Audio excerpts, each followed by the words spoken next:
तो आज के समाज का पिता कहता है कि स्वामी जी बेटी होगी जीवन में क्या काम करेगी। याद रखना, आज का समाज का पिता कहता है कि समाज में बेटी होगी तो क्या करेगी।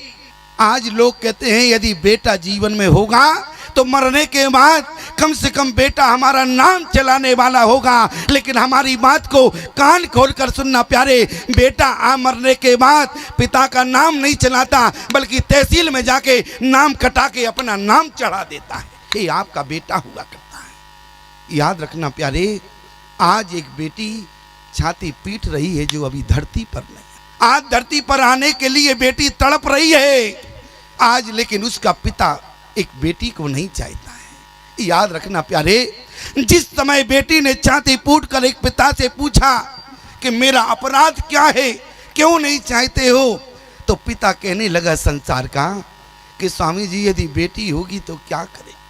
यदि हमारे जीवन में बेटा होगा तो मरने के बाद कम से कम पितृपक्ष में 15 दिन पानी देगा। याद रखना प्यारे, आपके जीवन में यदि बेटा होगा तो मरने के बाद कम से कम 15 दिन पितृपक्ष में पानी देगा। लेकिन नोट करना हमारी बात को, यदि बेटी होगी तो मरने के बाद नहीं बल्कि जीते जी पानी आपको पिलाएगी। प्यारे, आपकी बेटी हुआ करती है। याद रखना प्यारे, बेटी सामान्य नहीं होती, बेटी सामान्य नहीं हुआ करती।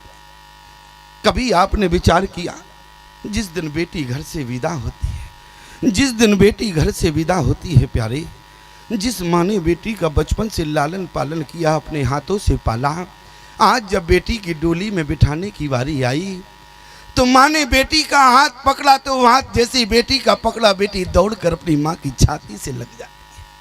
जिस समय बेटी को डोली में बिठाना है उसी समय बेटी अपनी माँ की छाती से लग जाती है। और छाती से लगने के बाद एक बेटी ने कहा चीख करके, माँ आज ये बेटी तुमसे भीख मांग रही है। माँ ने कहा कि बेटी इतना दान दहेज तुम्हारी ससुराल वालों को दिया, रोने की जरूरत नहीं है, क्यों रो रही हो।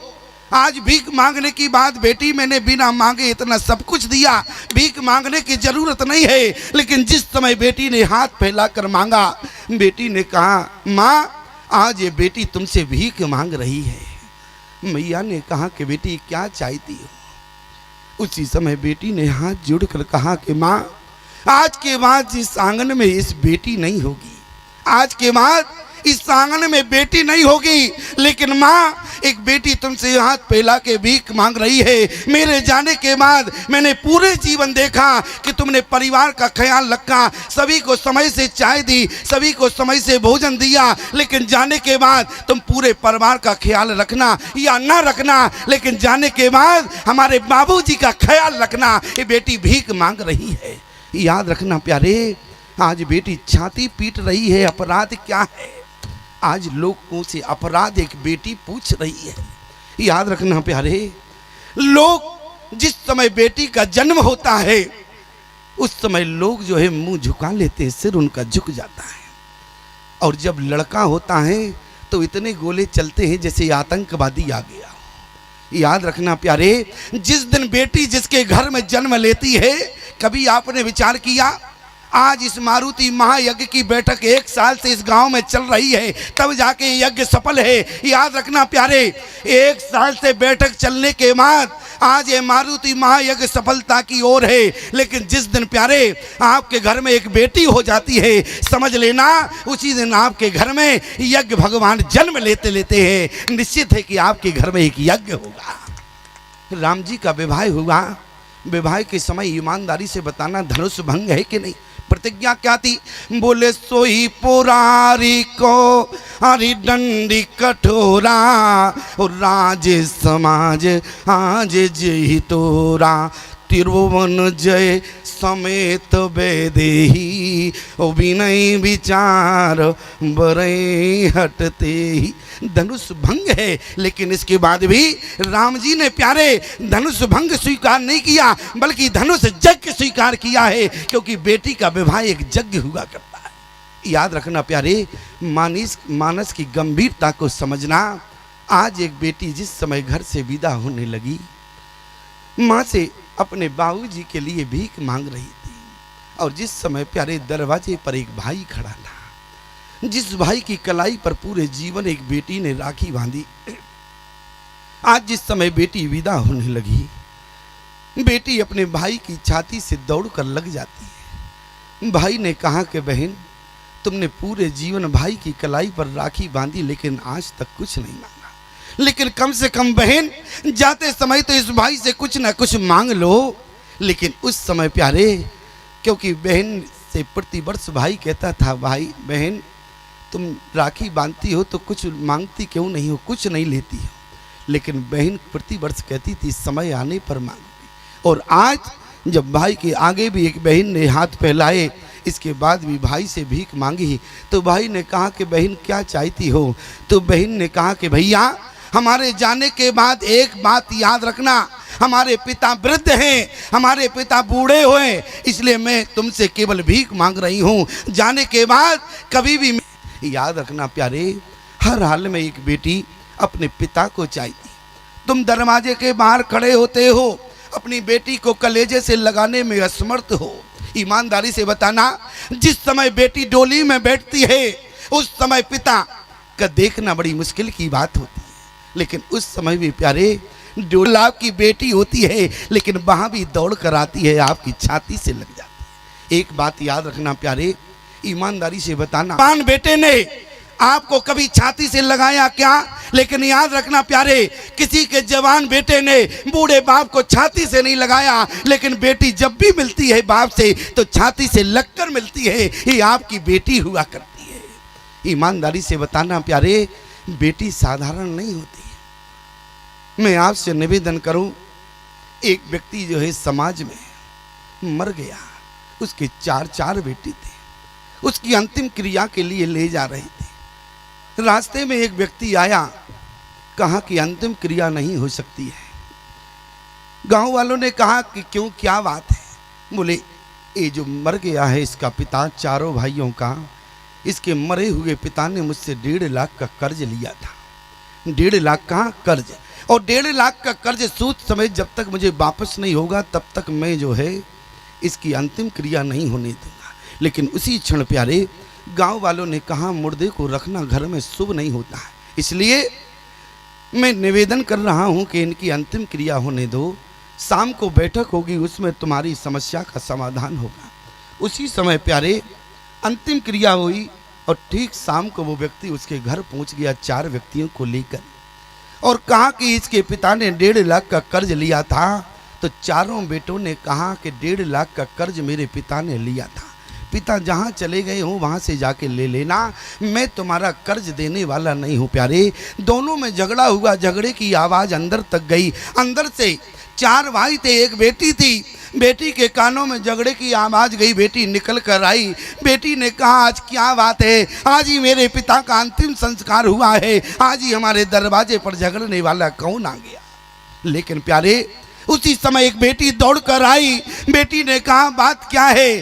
चारों भाइयों को देखा झगड़ रहे थे, और गांव वालों ने कहा कि बेटी इस व्यक्ति से तुम्हारे पिता ने 1.5 लाख का कर्ज लिया था, और इनकी शर्त है कि मैं 13वीं जब होने दूंगा, जब 1.5 लाख का कर्ज सूद समेत मुझे वापस हो जाएगा।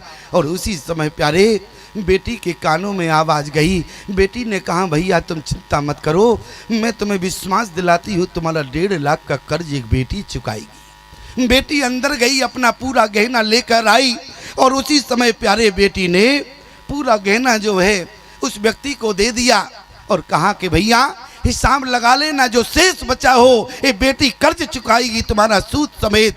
लेकिन वे किसी ने बेटी से कहा कि बेटी तुम अपने मरे हुए पिता का कर्ज अकेले क्यों चुकाओगी? लेकिन बेटी ने कहा, क्योंकि मैंने सुना है, मैंने शास्त्रों में सुना है, जो कर्ज लेकर मर जाता है कर्ज चुकाता नहीं है, कर्ज शेष रहता है तो अगले जन्म बैल या गधा बन के उसका कर्ज चुकाना पड़ता है। ये बेटी नहीं चाहती कि मरने के बाद हमारे पिता को किसी का बैल या गधा बनना पड़े, इसलिए बेटी कर्ज इसी जन्म चुकता कर देगी, लेकिन बेटे पिता को बैल नहीं बनने देगी। ईमानदारी से बताना, 4 बेटे थे, नालायक बेटे थे, बेटों ने मना कर दिया, लेकिन बेटी ने देने को स्वीकार कर लिया। आज समय बीत गया, 13वीं हुआ, बेटी ससुराल चली गई।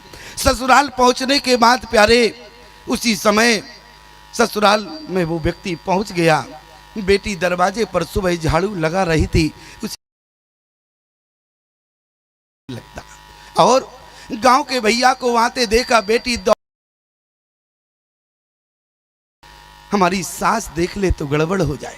याद रखना प्यारे, आज मैं माताओं से केवल कहना चाहता हूं, हमारी बात को बिल्कुल कान खोल कर। कुछ बहुएं जो है समाज में सास की परिभाषा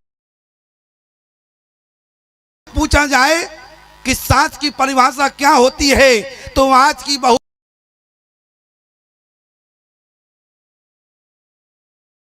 का नाम सास होता है। लेकिन याद रखना, आज की बहू से मैं कहना चाहता हूं कि सास की परिभाषा क्या होती है, मैं बताऊंगा। सास की परिभाषा होती है जो बहू की हर सांस का ख्याल रखे, उसी का नाम सास हुआ करता है। याद रखना, आज जिस समय उसने देखा कि भैया कर्जा मांगने आए हैं, बेटी दौड़ कर गई। बेटी ने कहा कि भैया ये हमारे ससुराल का मामला था, मैंने आपसे कहा था कि सूद समेत मैं आपका कर्ज चुका दूंगी, लेकिन आपको ससुराल नहीं आना था। और उसी समय प्यारे वो व्यक्ति बेटी के पैरों में गिर पड़ा। बेटी ने कहा कि भैया आप हमारे पैरों में क्यों गिर रहे हैं। उसी समय वो व्यक्ति बेटी के पैरों में गिर पड़ा। बेटी से कहा कि बेटी आज मैं कर्जा लेने नहीं आया हूँ। बेटी से कहा कि आज मैं कर्जा लेने नहीं आया हूँ। आज उस व्यक्ति ने कहा कि बेटी तुम्हारे मरे हुए पिता ने मुझसे कर्जा नहीं लिया था, बल्कि तुम्हारे मरे हुए पिता से मैंने कर्जा लिया था। मैं केवल देखना चाहता था ये 1.5 लाख का कर्ज सूद समेत मैं बेटों को वापस करूं या बेटी को वापस करूं। तो कर्ज देने की अधिकारी तो कर्ज लेने की अधिकारी बेटी तुम हो, वो नालायक बेटे नहीं है। याद रखना, आज जिस समय प्यारे मैं आपसे निवेदन करूं, जिस समय पूरा होने के बाद एक पिता संसार से चला जाता है और पिता के जाने के बाद मरे हुए पिता के पास खड़ा हुआ उसका बेटा भी रोता है। मरे हुए पिता के पास खड़े होकर एक बेटी भी रोती है। लेकिन समाज के प्राणी ने पूछा कि बेटे से, बेटा तुम क्यों रो रही हो। अरे ये तो नियम है संसार का आने जाने का, और तुम्हारा पिता तुम्हारे लिए बहुत कुछ छोड़ गया, तुम क्यों रो रहे हो। लेकिन एक बात याद रखना, बेटे ने कहा मैं इसलिए रो रहा हूं, इस मरे हुए बाप ने हमारे लिए कुछ नहीं किया। आज बेटे का उत्तर रहा। लेकिन जब बेटी से पूछा गया बेटी तुम क्यों रो रही हो, तो बेटी ने कहा रोते हुए कि भैया मुझ जैसी अभागन बेटी संसार में क्या दूसरी होगी। क्यों, आज मेरा पिता संसार से चला गया, लेकिन इस अभागिन बेटी को देखो, जिस समय मेरे पिता ने प्राण छोड़े उस समय ये बेटी जो है अपने पिता के पास भी ना थी। ये मुझ जैसी अभागिन बेटी समाज में दूसरी कौन होगी। याद रखना प्यारे, समाज में बेटी साधारण नहीं होती। आज समाज में बेटी छाती पीट कर अपने पिता से पूछ रही है, पिताजी मुझसे त्रुटि क्या हुई। याद रखना प्यारे, जिस समय धनुष नहीं टूटा उसी समय जनक ने कितने अपशब्दों का प्रयोग किया। बोले वीर बीन मही में जानी। उसी समय प्यारे लक्ष्मण की आंख जो है लाल पीली हुई, लेकिन जानकी की दशा क्या है। बोले मन ही मन मनावियो के लानी, ओ प्रसन्न महेश भवानी। बल्कि भवानी की प्रार्थना करने लगी। किसी ने कहा कि जानकी अरे तुम्हारे पिता से, अरे देखो लक्ष्मण बोल पड़ा।